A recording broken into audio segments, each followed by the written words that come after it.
Hello जी, राम राम। कैसे हो आप सभी? आशा करती हूँ आप बहुत अच्छे होंगे, मस्त होंगे और अपने अपने काम में व्यस्त होंगे। मैं सरिता आपका स्वागत करती हूँ एक नए ब्लॉग में। और मैं सिल रही हूँ सूट। तो देखो काफ़ी रात हो रही है, 10 बज रहे हैं रात के। तो इसमें अभी काम रह रहा है बाकी, तो मैं इसके बाद पैंट भी सिलूँगी। तो आज एक मेरी बहन का कमेंट था कि दीदी आप ये मशीन कहाँ से और कितने की लेके आए हो। तो देखो, कमेंट करने के लिए धन्यवाद आपका। तो मैं बता दूँ, ये मशीन सेकंड हैंड मशीन है ये, और मैंने ITI से ली है ये मशीन। तो मुझे 15,000 रुपये में पड़ गई है मशीन, ठीक है। और ये जुग्गी मशीन है, और मैं गुड़गांव हरियाणा से हूँ। तो आशा करती हूँ आपका जवाब मिल गया होगा।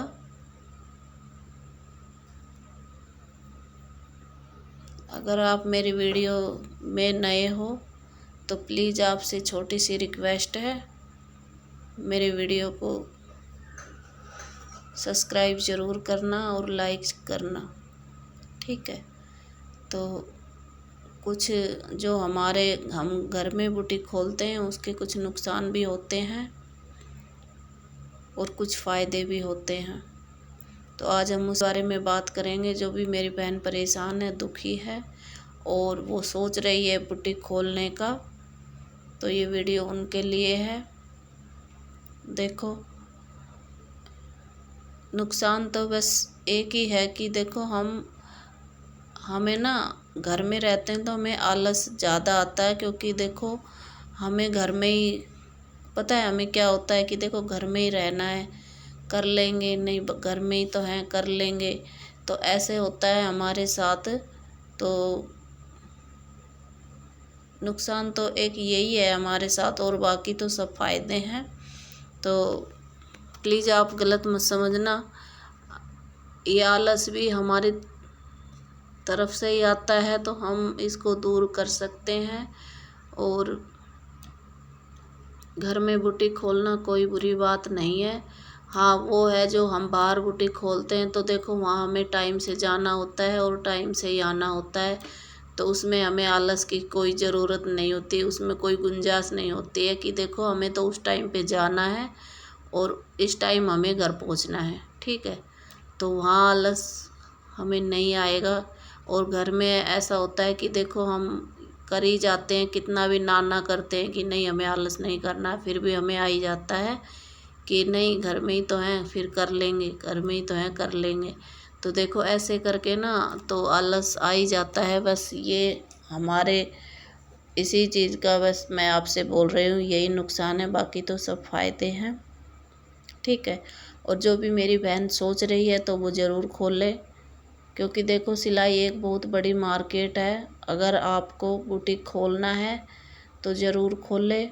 और घर में तो बुटीक खोलने के लिए इतना ज़्यादा कुछ ताम झाम करना भी नहीं पड़ता। एक बैनर लेकर आओ और वो लगाओ और बस काम हो गया आपका।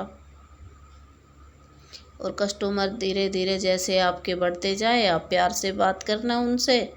और देखो कई कस्टमर तो ऐसे हमारे भी हैं कि भाई वो बहुत ही ज़्यादा दिमाग ख़राब करते हैं, लेकिन देखो उनके आगे हमें बिल्कुल भी ऐसा नहीं करना है कि हमें गुस्सा आ जाए या नहीं। देखो उससे ना हमारा काम ख़राब हो जाएगा।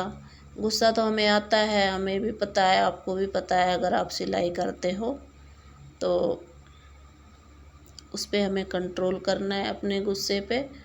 और वो जो काम बता रहे हैं वो हमें करके देना है।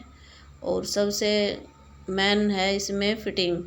अगर अब आपके हाथ में हल्की थोड़ी बहुत फिनिशिंग नहीं है तो वो चल जाएगा, लेकिन देखो आपको फिटिंग बहुत ही ज़रूरी है कपड़े पे करना, क्योंकि फिटिंग के ऊपर ही सारा दौर होता है, फिटिंग ज़रूरी होती है।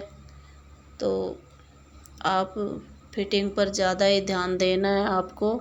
फिनिशिंग तो आप जैसे जैसे काम करते रहोगे तो आपका हाथ आप ही फिनिशिंग आ जाएगी आपके हाथ में। और आपको बस अपनी फिटिंग होती है जो उस पे ही ध्यान देना है। उसमें फिटिंग में क्या करना है आपको, देखो जैसे मैं आपको बताती हूँ कि हमारा जो बॉडी का फुल नाप होता है उसमें हमें क्या करना है, हमें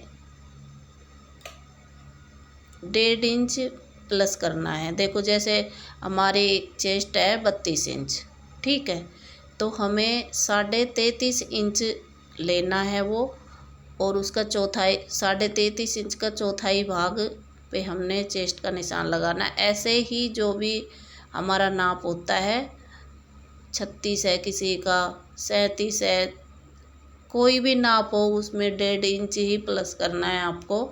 तो आप 1.5 इंच प्लस करोगे तो वो 3 इंच हो जाएगा हमारा, 1.5 परली तरफ 1.5 उस तरफ, ठीक है। तो उससे ना हमारी फिटिंग एकदम ज़बरदस्त आती है। देखो मैं तो इतना ही करती हूँ, और अगर आपको फिटिंग करने में दिक्कत आती है तो आप ऐसा करके देखना एक बार, और फिर कमेंट करके बताना आप, ठीक है।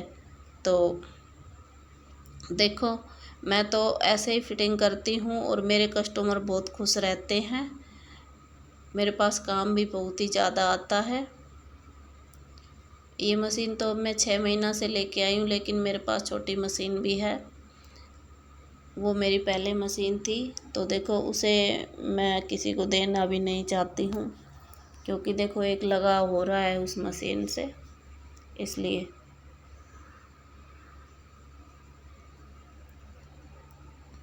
तो एक हाथ जोड़ के रिक्वेस्ट है आपसे, प्लीज़ मुझे सपोर्ट किया करो। मैं भी आप जैसी बहन हूँ, और कुछ करने का मन किया यूट्यूब पर आने का, तो देखो मुझे सपोर्ट किया करो, मुझे निराश मत करो आप प्लीज़। मुझे इतना कुछ तो आता नहीं है, क्योंकि देखो मैंने अभी शुरुआत की है इसमें, तो इसलिए मैं कुछ ज़्यादा आपसे नहीं बता पाती हूँ, क्योंकि सिलाई का काम बहुत ज़्यादा आता है। मेरे पास कोई और है भी नहीं, मैं अकेले ही करती हूँ। सूट सलवार मैं दोनों इस खुद ही बनाती हूँ। मैं ऐसा नहीं करती हूँ कि सूट मैंने बना लिया, सलवार कहीं बाहर सिलवा ली। तो देखो मैं अपने काम को लेकर ना बहुत ही ज़्यादा वो रहती हूँ, क्योंकि मुझे है ना कस्टमर को दुखी नहीं करना है, ठीक है। क्योंकि हम कहीं सिलवाएंगे तो ख़राब हो जाएगी सलवार। तो देखो एक बार क्या हुआ मेरे साथ कि करवा चौथ थी, तो मेरे पास कुछ ज़्यादा ही कपड़े आ गए थे। मैंने क्या किया, 4 सूट मैंने रात को सिले, तो अर्जेंट थे बिल्कुल, तो मैंने 4 सलवार बाहर सिलवा ली। यकीन मानो जो बड़ी टेलर के पास जाती थी कपड़ा सिलने के लिए, मैंने उससे दे दी थी वो सलवार। और उसके बाद वो चारों सलवार मेरे पास वापस आई है, और मैंने उनको ठीक भी करने की कोशिश की, लेकिन वो मेरे से हो ही नहीं, ठीक है। तो उसके बाद मैं किसी से नहीं देती हूँ कोई भी काम करने का। तो वो तो मेरे ऐसे कस्टमर थे जिन्हें विश्वास था, वो तो मेरे से बोले कि दीदी आपने ये सलवार नहीं सिली है, आपने और किसी से सिलवाई है ये सलवार। मैंने बोला हाँ जी यही बात है, सच है ये बात। तो देखो उन्हें ना इतना यकीन है मेरे पे कि उनको पता था अगर ये सिलती तो ये ऐसा काम नहीं होता। तो उसमें मैंने उनसे सॉरी बोला, ठीक है आगे से ऐसा नहीं होगा, मैं चाहे मुझे एक दिन लेट हो जाए, लेकिन मैं उनके कपड़े, उनके क्या सभी के कपड़े अब तो मैं खुद ही तैयार करके देती हूँ, ठीक है। मैंने अपना काम ख़राब नहीं करना है, तो मैं अपना काम खुद ही करती हूँ। तो आप शुरुआत अपने आप से ही करें, किसी से मत करवाए अपना काम। जब आपको लगे कि ये काम अच्छा करता है तो उसी से काम करवाए, वरना देखो आपका काम ख़राब हो जाएगा, ठीक है। तो उम्मीद करती हूँ आपको मेरी वीडियो पसंद आई होगी, और कुछ जो बहन मेरी बुटीक खोलना चाहती है तो उनको कुछ मोटिवेट मिला होगा इस वीडियो से। तो देखो शुरुआत में ना ऐसे ही धीरे धीरे से काम चलता है, तो आप उससे ना परेशान मत होना, धीरे धीरे काम बढ़ता है, घटता नहीं है। तो आप शुरुआत कीजिए और अपनी सच्ची लगन और मेहनत से काम कीजिए, भगवान आपका साथ ज़रूर देगा। और मिलते हैं आपसे अगली वीडियो में, तब तक के लिए जय श्री श्याम, जय बाबा की। खुश रहे, अपना ध्यान रखें। ठीक है जी।